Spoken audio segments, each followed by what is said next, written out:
Have you ever been out so late that the city feels like a different world? Streets are empty, everything is quiet, and the world just seems off. This is a story about a night like that, and a group of friends who found something they weren't looking for. The city was deep in the dead of night, streets empty and wet, glistening under the dim glow of yellow streetlights. A group of young friends were walking home, laughing softly.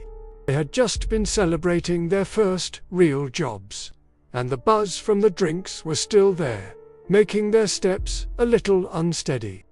Someone joked, "Hey, let's grab coffee at McDonald's to sober up." It was almost 4 a.m., so it seemed like a funny idea. But the moment those automatic doors slid open, the laughter died in their throats. The place was surprisingly crowded for that hour. 4 tables were occupied by people who just weren't right. They sat completely still, silent, their eyes hollow, staring at nothing. As the friends ordered coffee, burgers, and fries, the cashier's voice was soft, but it had an edge that made them shiver. "Please, keep your voices down. Don't disturb the other customers." At first, it seemed like a normal request, but combined with the strange scene around them, a deep chill ran down their spines. They sat down and whispered among themselves, trying to stay calm, but their eyes kept darting toward the silent figures. The food on those other tables looked strange. To it was deformed, unreal, nothing like what you'd get at McDonald's. Every time they blinked, something seemed to change.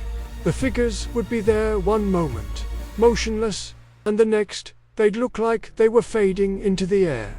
A faint creak of a chair where no one was sitting, a shadow moving without a body.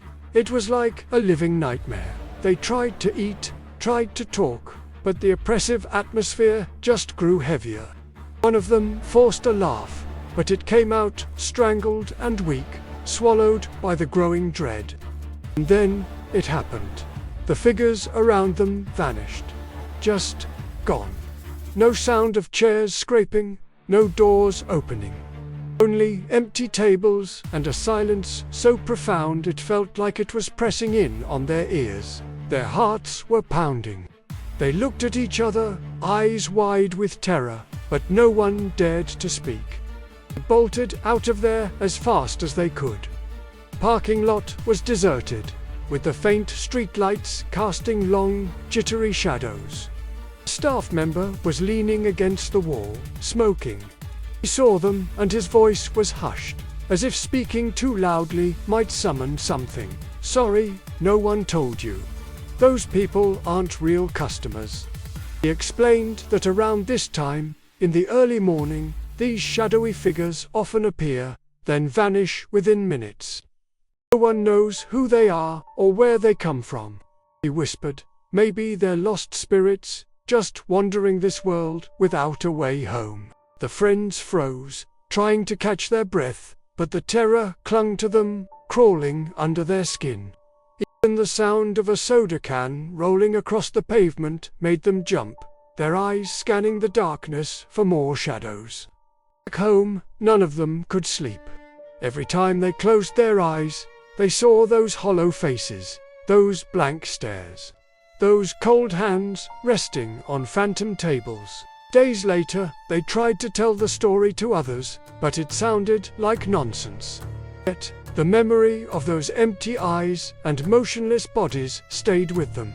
It said that anyone who stops by a McDonald's around 4 a.m. might hear quiet warnings, see silent figures, and feel a fear that is all too real. From that night on, the friends never dared to go back at that hour. The late-night customers still exist somewhere, silently appearing and vanishing, leaving behind a question with no answer. Are they lost souls, or just shadows born from our deepest fears?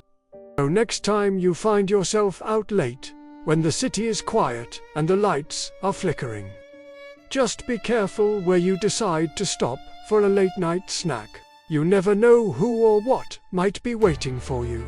Thanks for watching. If you have a story like this, share it in the comments below. And don't forget to subscribe for more strange tales from the dark.